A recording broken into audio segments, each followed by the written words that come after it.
ช็อกโกแลตเป็นดับเบิลช็อกโกแลต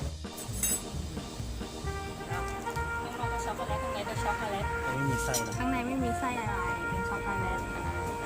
ตัวช็อกโกแลตที่เคลือบก็หนามาก กัดเลย สวัสดีค่ะนี่ไอติมไพลอตนะ ช็อกโกแล แล้ ต วช็อกโกแลตเป็นดับเบิลช็อกโกแล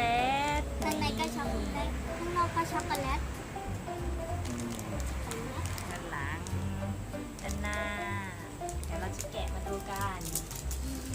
อันนี้วานิลา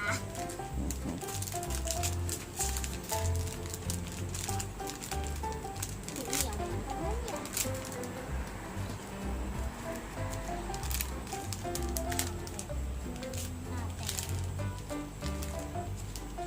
แตกแก้ว แตกนิดนึง แตกข้างไหน แตกข้างหน่อยนึงแต่ว่า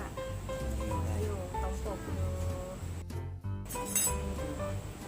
เรามาดูข้างในกัน กล่อง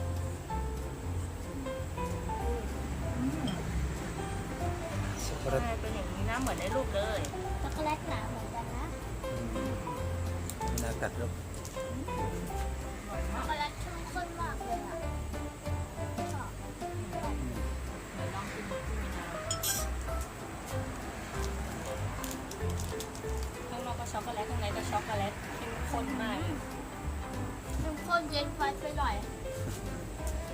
เอาช้อนผ่านเอาเลย